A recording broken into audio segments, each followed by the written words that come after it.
everyone, welcome back to Royal Fashion News. My name is Brittany and today I'm going over my top 10 favorite tiaras. So every Tuesday I do a Tiara Tuesday and I'm falling a little bit behind on it, but I thought to start off 2023, I will share with you 10 of my absolute favorite tiaras from different royal households. And although some of them, a couple of them I have covered in other videos, I think most of them will be new and I hope they'll be really exciting for you because I absolutely love tiaras. I love the history behind them, the beauty, the glamour, and just that these absolutely historic gems have not only survived through various families, but have really survived the centuries in some cases.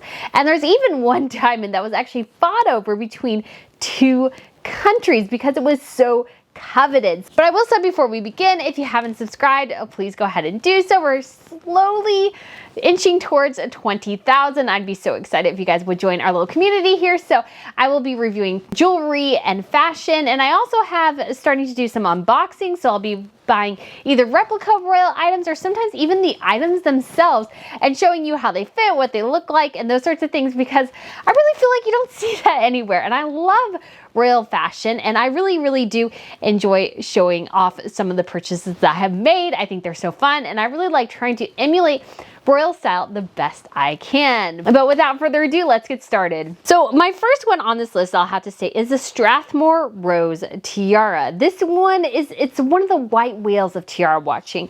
This one has been in the vaults basically since its inception. Apparently we have been told that it is just too fragile to wear, but I would love to actually see it in person and on someone, perhaps maybe even Princess Charlotte. It's such a gorgeous piece and I think it would be incredible if they could really figure out how to stabilize it so it can be worn. We do have a couple of pictures of the Queen Mother wearing it across her forehead. So it was made for the Queen Mother and she wore it just for portraits and then it's never been seen again. So it's just one of those ones I think is just very delicate, but I love the flowers. I love the simplicity of it. I just think it's a really gorgeous piece. I was really hoping maybe we would see it on Princess Beatrice when she got married, but alas, we did not. But hopefully sometime soon we'll see this historic piece either maybe on display in a museum if it's just generally too fragile, or we'll see it on the head of maybe Catherine or perhaps even Princess Charlotte. I think that would be absolutely fabulous. Okay, my next favorite is the Netherlands Diamond Bandeau Tiara. So this one, guys, is just solid diamonds. It's just huge, massive diamonds, and it's simplicity, I think, is what makes it so beautiful and unique in so many ways. And it's one that I just really appreciate that can be just so powerful, even though it is just, in fact, very simple. So it was originally given as a necklace before it was eventually remade into a tiara. And I think it does look exceptionally beautiful. And it would be a piece I honestly would love to have. I just, again, just so simplistic and just massive, big old diamonds. I just think you can't get any better than that. So the next one is the Danish Ruby Parure Tiara. So I just think this tiara is absolutely stunning and gorgeous. So it belongs to Denmark. It is currently in the possession of Crown Princess Mary. Apparently, Crown Prince Frederik, his grandmother, Queen Irene, wanted to give it to the Crown Princess, and so he inherited it when she passed away, and then obviously Mary inherited it after that. And so it actually goes back to the court of Emperor Napoleon of France, and it eventually made its way, of course, over to Denmark. And I just love, again, I love floral and leaf pieces. I just think they're incredibly beautiful, and I just think this one is a cut above the rest. It has gone through a lot of iterations over the years. It was more spread out with the leaves, more having, I would say, almost a laurel wreath, ancient Greece look to it. But eventually Crown Princess Mary, what she decided to do is pack some of the leaves and the ruby bits in more fiercely, and so you really get this more compacted look, which I actually think is really gorgeous, and it just in general fits her head better. And she actually went through and explained a bit what she was doing in a couple videos that we've seen. There was this video between, it was like Sweden and Denmark, and they were describing the history of their jewelries, and this piece was among them. And Crown Princess Mary did change it up to help fit her head, because what you may not know is that some tiaras are very rigid, and so that makes them harder to wear, because unless your head is just right, they probably pinch, they're overly heavy, and they just don't look quite right. So she was able to remake this in a way that she really liked, and so I just think, again, it's a stunning piece, and the whole set that goes with it is just out of this world and just really, really stunning. Okay, the next one is one of my favorites. It is the Aquamarine tiara in Sweden. So it's an Aquamarine Kakashnik tiara. I won't spend too much time on this one because I have a whole video dedicated to it, which I will link down below. But it just has a couple of huge aquamarines on it. But I think what really sells it for me, and I know this is probably seems a little strange, is when Princess Madeline wears it, because she has these gorgeous bright blue, deep blue eyes. And so her eyes and the aquamarine just really, really sets it off. I don't think anybody can wear it quite as well as she can because of that. We have seen Crown Princess Victoria wear this tiara, and it was a tiara that belonged to one of the king's sisters. And so apparently she has decided to put it back within the royal vault and let other members of the family use it as well. And I think it should just officially be given to Princess Madeline and be done with it, because I just think it's really, really stunning on her, and I just absolutely love it. So this tiara actually has a bit of an interesting history. It's the Napoleonic steel cut tiara. So this tiara is cut steel. So that might not seem very impressive or interesting, but it actually really does sparkle when the light hits it. And it's a really unique piece that comes actually from the court of Napoleon. Yet again, there's a strong French connection in the Swedish royal household. And this piece, I just see it and I just go, wow. It's just a really, I think, really looks gorgeous, especially on Crown Princess Victoria. One of my best pictures of her, which I feel like is her just looking like I am queen. She's wearing this tiara. I mean, she wasn't queen. She's not queen yet, but she really just had this very, very powerful gravitas look to her one time at the Nobel Prizes. So I really just absolutely love this tiara on her. And it's actually has an interesting story of how it was discovered. So it did come from France, but apparently they had kind of lost track of it in Sweden. And so according to the court jeweler, the story goes that in 1976, Sylvia, who had become queen, decided that she wanted to poke around the jewelry collection one day, and while looking in cabinets, she found this velvet box with the tiara inside, forgotten and neglected for years. And so she was able to restore it and wore it for the first time to a state visit in 1979, and it has been something worn frequently ever since. There's also a second smaller steel cut, which is apparently, I think, used as a door stopper or something, or at least the box was. So I think it's really a piece that we don't see anything like this in any other household. I can't think of any other major European household that has a steel cut tiara. So it makes this incredibly unique and something you just don't see a lot at all. And so that is part of the reason why I love it.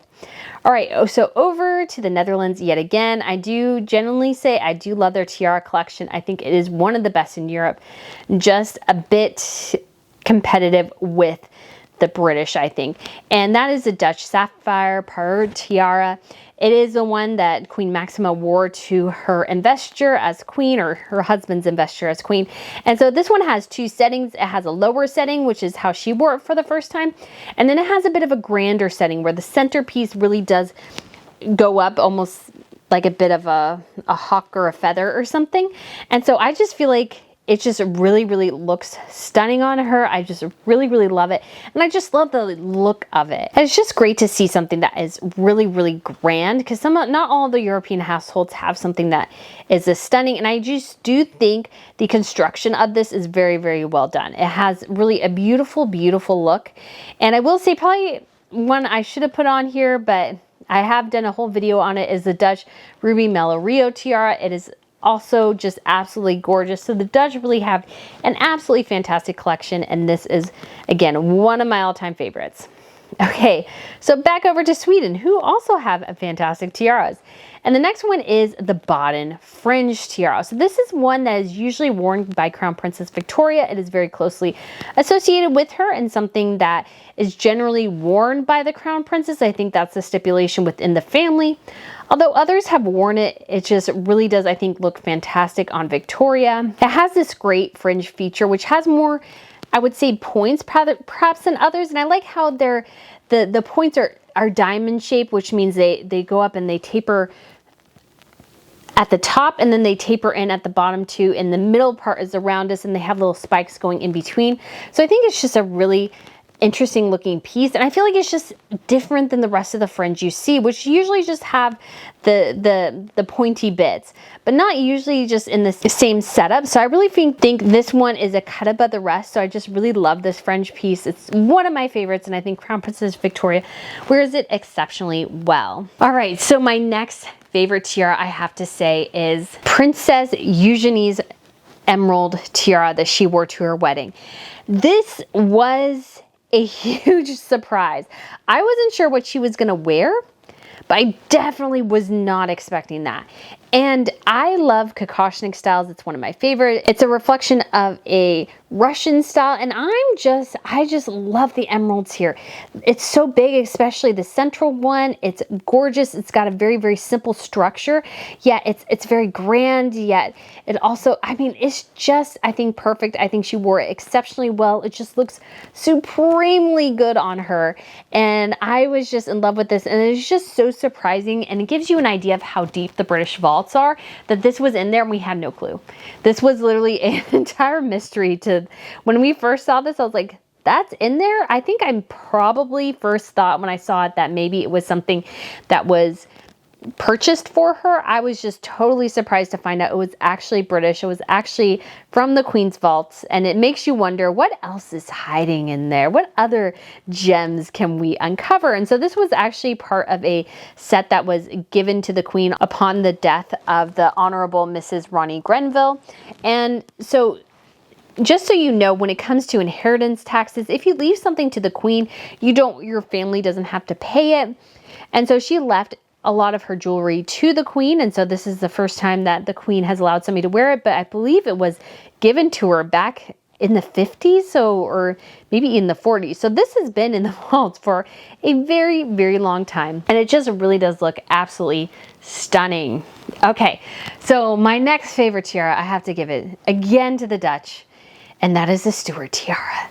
And it was it was the first video actually I did on tiaras, which is on my main channel, Royal News Network. And this tiara, it's incredible. It's topped with a diamond that is light blue. It is 40 carats. And this is another one that was sitting in the vaults for years.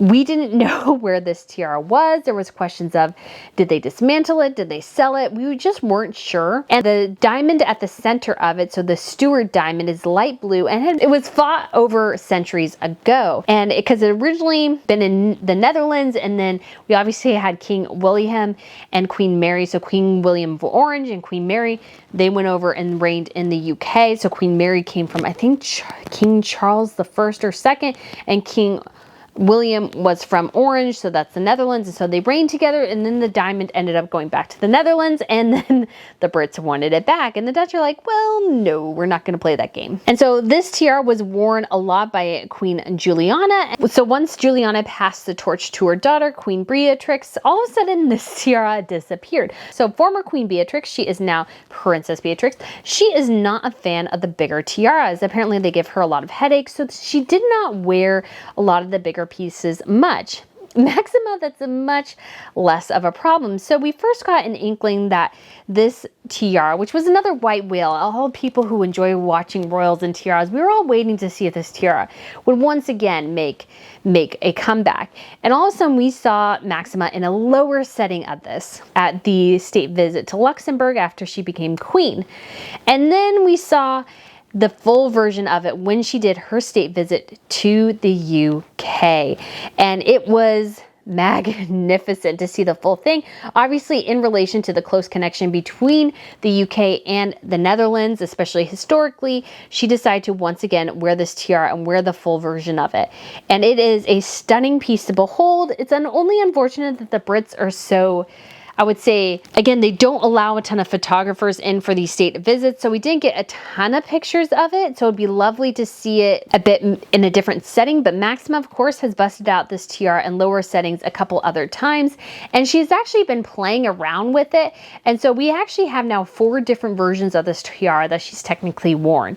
And so you got to give it to Max for really having fun with it. I love royals who have fun with their jewelry, who like to mix it up, who like to try different things, because these pieces, although they are obviously very historical and need to be treated with the utmost care, they are also something that can be, I don't want to say mess with as much, as there is an element where you can play with them a bit in some instances. So I love that Maxima loves to do that, and I'm really excited to see her bust it out, the full tiara yet again.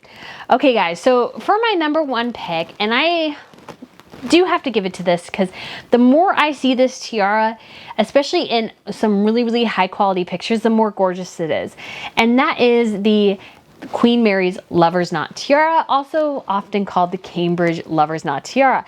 I just think this tiara is utterly stunning, especially when we saw Catherine wear it at the South African state visit. I just really was surprised with how stunning it was up close, and I feel like with some really high quality pictures, because usually she's a bit more in the background during these events, but this time we got to see her really up close because they had been changing things up and everything, obviously with the Queen's passing. So we got to see her up close in this, and I feel like the dress especially really set off the tiara super well. I don't know if any other dress would have worked with that tiara quite as well, but you really get to see the detail in it, the beautiful framework, and how really the pearls and everything are offset with the silver or the platinum that's in the tiara itself. I feel like the silver really does make the tiara, I feel like it really makes it stand out in between the different diamonds and the pearls, and I just feel like you see the detail work, and I just think it's just a piece that has stood the test of time. We fell in love with it with Diana, but as technology and photographs have improved, you really get to see it in its full glory, and I just think that's just utterly incredible. It's incredible to see these pieces, and I especially will always say the older tiaras are, I feel like, are constructed and look so much better than any of the new ones that we see. I think they're just have this timeless elegance to them that I feel like has almost been lost. And so I so appreciate the Queen Mary's Lover's Knot and every other tiara out there. So which tiara is your favorite? Let me know in the comments down below, and I look forward to seeing you guys again really soon. Bye. We don't count the carats, we count the centuries.